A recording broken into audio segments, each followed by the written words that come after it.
Hi everyone, my name is Jiří Richter and I'll start off with a question for you. Who here has seen the Lego movie? Ah, that's great. Not all, but good coverage. Thank you. I'm one of the developers from the Urban Droid team. We're the team behind apps such as Sleepless Android, Twilight, and a few others that you may know from the Play Store. We've been in this business for over 9 years now and have gathered more than 20 million downloads on the Play Store. Today, I'm gonna take you back in time to an era where everything was awesome and free in the Android land. All the cupcakes, donuts, eclairs, gingerbreads, or even the ice cream sandwiches, they were all so silky and smooth and yummy. Master builders, do you know master builders? Those are also known as independent developers. They could build just anything they imagined. You had an idea, that could be even a double-decker couch. You build it, and next day you could distribute it to millions of users on the Android market. This was so different from the Apple world of the evil Lord business, where even copy and paste was a crime at first. And background restrictions, background processes, that was a bad word. It is still, I believe. And the app review process, it was carried out by his styleless and heartless micromanagers. But then, something awful has happened. Lord business has started to infiltrate the peaceful and free Android land. He brought restrictions to Android land that were carried out by his micromanagers. This all started in Android Jelly Bean, or as we call it, the Bertie Bott's Bitter Jelly Bean. That was the first version of Android that brought restrictions. It was the first version of Android that could do less than the previous version in some areas. For example, Lord Business in Jelly Bean stole control of the airplane mode. And later he kept stealing. As you can see, later he stole mobile data control and Wi-Fi control. In KitKat, Lord Business stole external storage. Apps that relied on reading or writing to external storage just couldn't do it anymore. So this meant that file managers or cloud sync apps, for example, Dropbox Sync, these were doomed. They were killed off. They just couldn't exist for the entire era of KitKat. Later he did, and I'm sure you remember that, the same thing with phone and SMS permission. So master builders, the indie developers, live in fear from then on, because in every new version of Android, they fear what useful use cases will be killed off, what adjustments will they have to make, how massively would they need to rewrite their apps in order to survive on the Play Store. Micromanagers rage on the Play Store and ban even innocent apps because of policy violations. For example, in our case, we were banned from the Play Store this year in 2019 for a piece of code we added in 2013. And they gave us no clue about where to look for that piece of code. And it took us lots of luck and 7 days of very tiresome searching.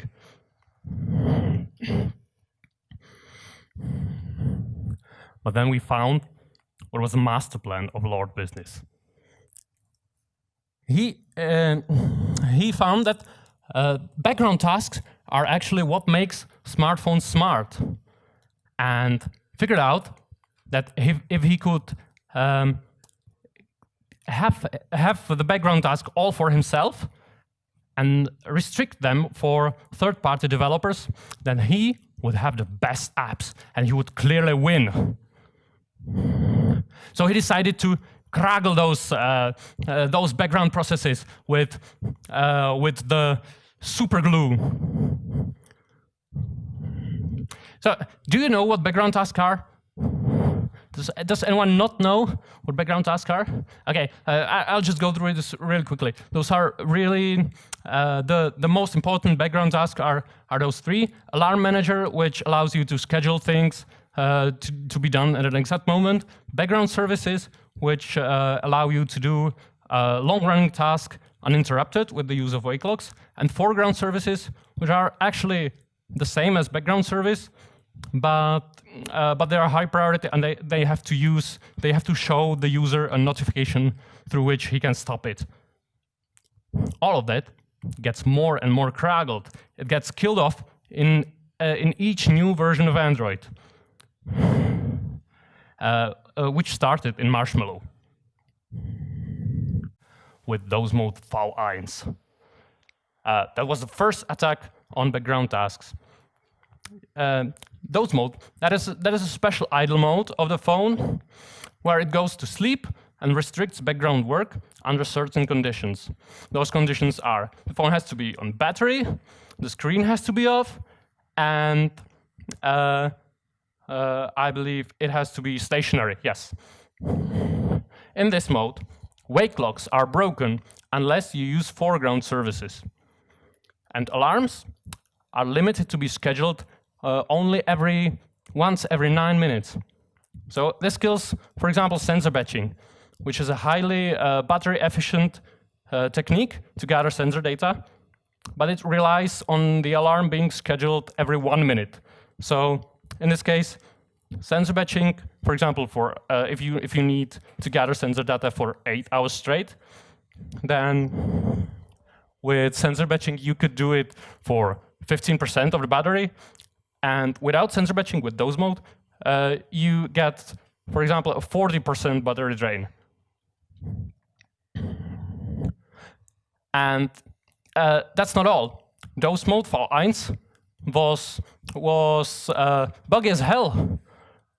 You were supposed to use foreground services with Doze mode, but they didn't save your wake locks. So that means that even the foreground service that was supposed to be able to run in Doze mode just didn't run because there was a bug. We found that bug, we reported to Diane Hagborn directly, but a fix did not appear sooner than Nougat.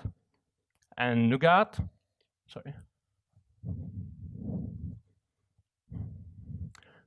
also brought Doze mode Vltavou, which is a more destructive version of the Doze mode, which kicks in immediately after screen off.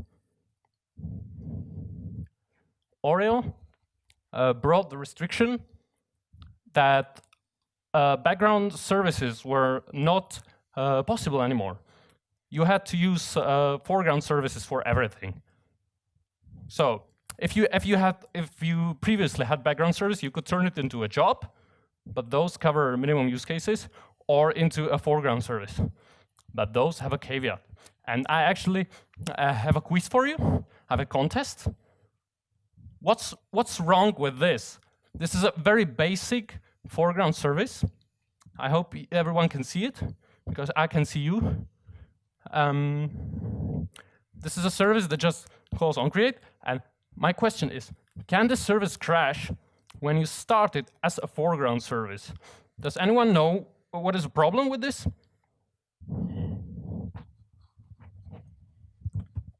Yeah? Sorry? No, it's not about notification. It's about the relationship between the onCreate and the star foreground call. Does anyone have any idea?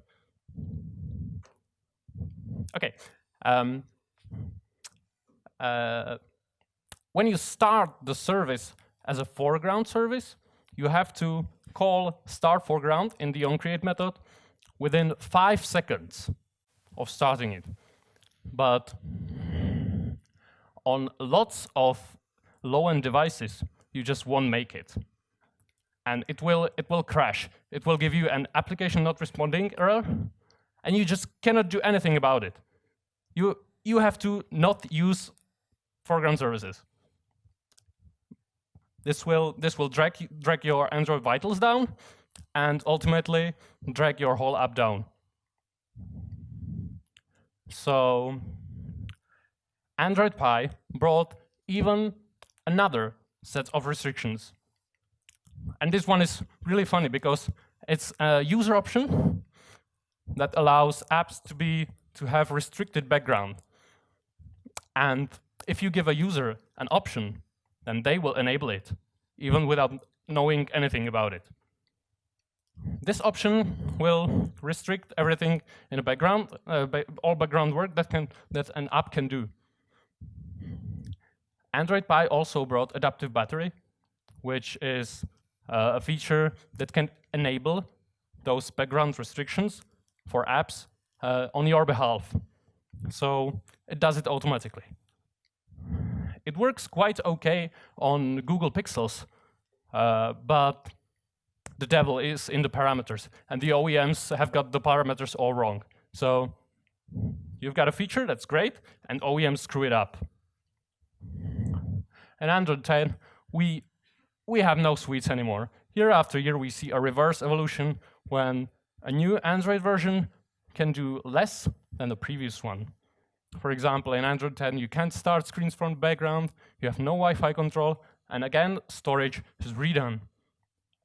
And we can only guess what task juggler is Lord Business working on for the next version of Android. So you can see that today master builders are nearing an extinction, but this is not the worst that happened. Actually, the reality is much more harsh because each OEM, each vendor, has their own Lord business. And all those Lord businesses compete in effectiveness in killing the background processes. So multiple Lord businesses build app killers.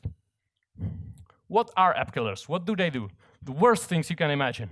They prevent alarms from happening, even set alarm clock alarms, which are user visible alarms that should be working whatever happens. Even foreground services won't start from the background. Longer running processes get force stopped. And for example, the big offender is that swiping an app from recent apps will force stop your app. Sometimes happen with the app killers. The first one was Sony Stamina Mode in 2013. It was the first app killer. It wasn't that bad because it was off by default. And you could solve it by user support, by customer support. But it opened the Pandora's box. And from then on, every new OEM, every manufacturer came up with a new, worse, more potent app killer. It all culminated in 2018 when Nokia rolled out the deadliest app killer ever. And if Doze mode was V2, then Nokia implemented a Death Star.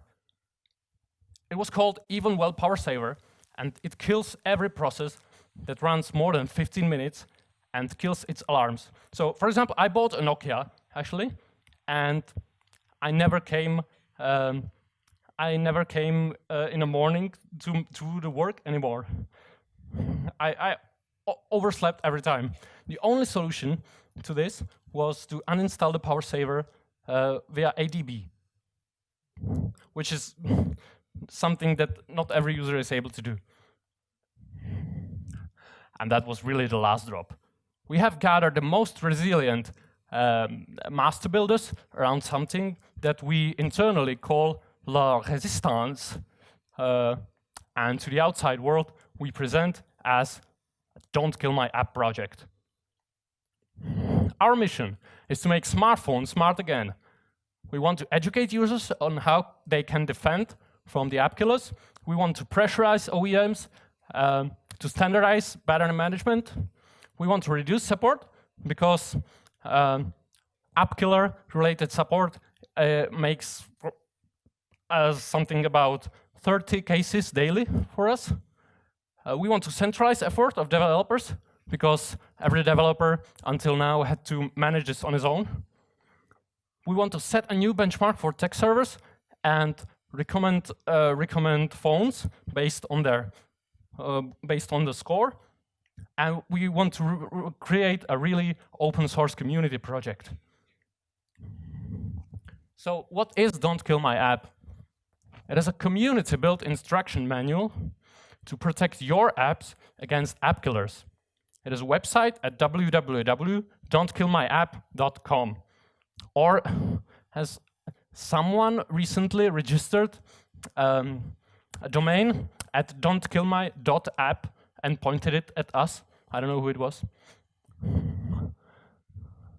Don't Kill My App consists of OEM scores, which is a list of OEMs with their negative score. Then there are OEM instruction pages.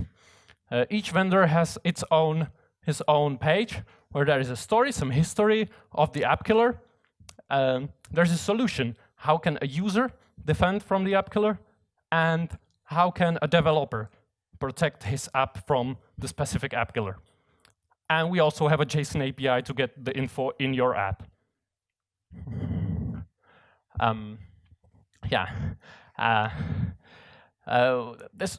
We score the vendors with negative score from 1 to 5, thumbs down.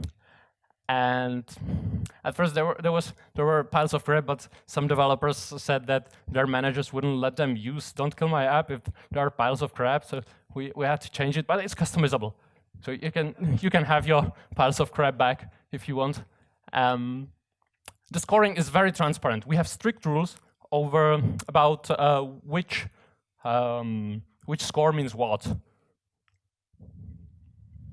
But the most fundamental question is, why do app killers exist at all? Let me ask you a question. Who wants more battery life on their smartphone? Yeah. Well, that's the question the OEMs are probably asking as well. In their questionnaires, they're asking this their users, they're asking it themselves, and the answer is always yes, I want more battery life in my smartphone, definitely. But it's missing the point, because the real question that they should be asking is, who wants more battery life on their smartphone in exchange for waking up late, missing meetings, missing messages from friends, etc. So, who's high on the list? We have Huawei, Xiaomi, Samsung, OnePlus, Nokia. As you can see, most of the vendors are Chinese. Even Nokia is actually Chinese with a Finnish shell. Yeah. So let me go through a few of those. Huawei, their app killer is called Power Genie, and it kills everything after 60 minutes, even alarms. Enabled by default, yeah. The next one is Samsung. The app killer is called Advanced Battery Features, and it hacks the adaptive battery concept by their own addition, which is called Put Apps to Sleep. This one works in a way that if you don't use an app for 3 days, it will be put to sleep, which means that it cannot start any background work anymore.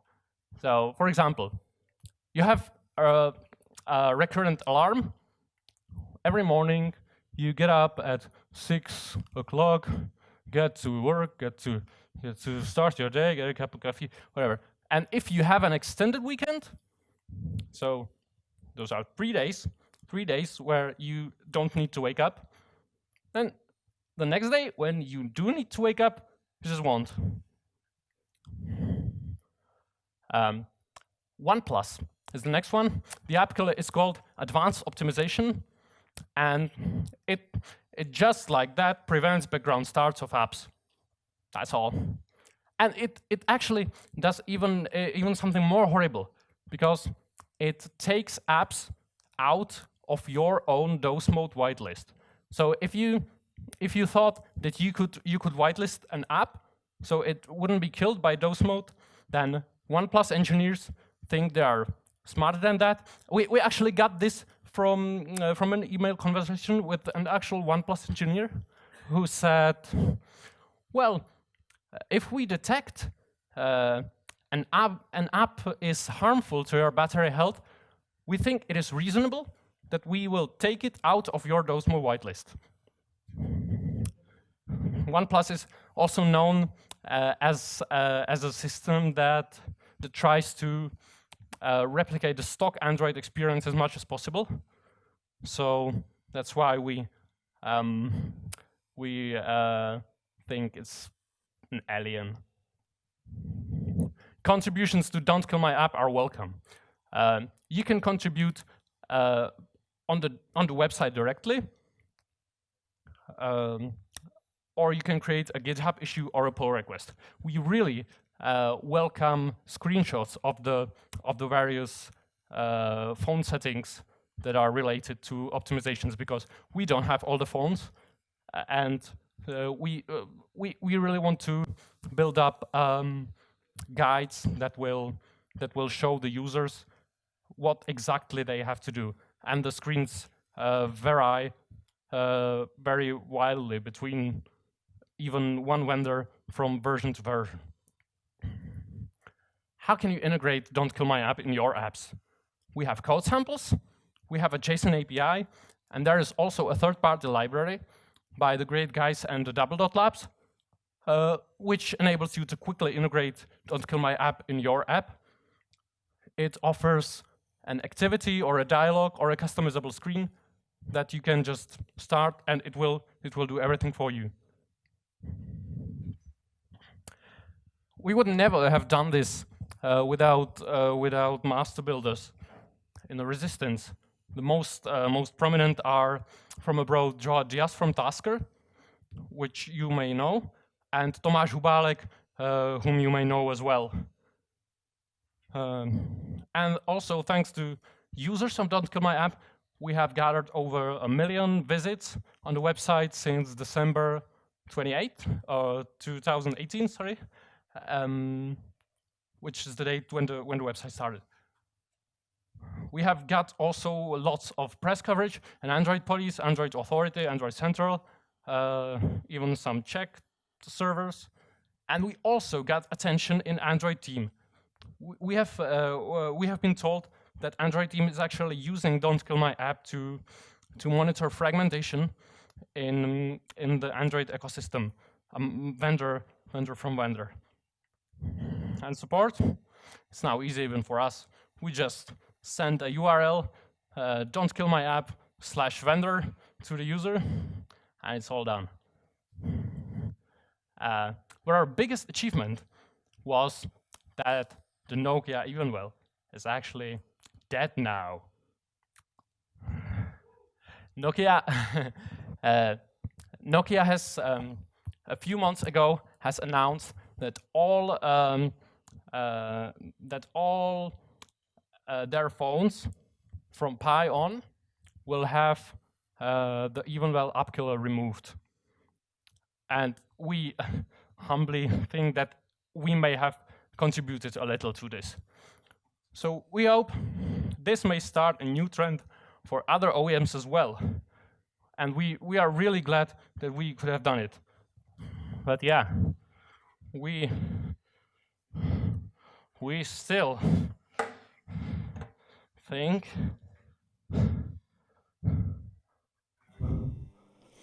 that everything's not awesome, everything's not cool when they kill your apps, everything's not awesome. Whoa, I think I shall retreat from the store perhaps. What's the point? There's no hope. Awesomeness was an Android Pie dream. It was so free, but we're way past the days of the ice cream sandwich. Everything's not awesome, but that doesn't mean that it's hopeless and bleak. Everything's not awesome, but in my heart I believe we can make things better if we fight together. Side by side, you and I, we will make it together. Yeah, make it together. All developers, I just came here to say don't kill my. I just came here to say don't kill my. I just came here to say don't kill my app. Everything's not awesome. Things can be awesome all of the time. Right now my jobs don't run, but that doesn't mean we shouldn't try to make everything awesome in a less fragmented kind of way. What about some standards? Predictability would be great. We can make things better if we fight together. Side by side, you and I, we will make it together. Yeah, make it together. All developers, I just came here to say don't kill my. I just came here to say don't kill my. I just came here to say don't kill my app. Thank you very much.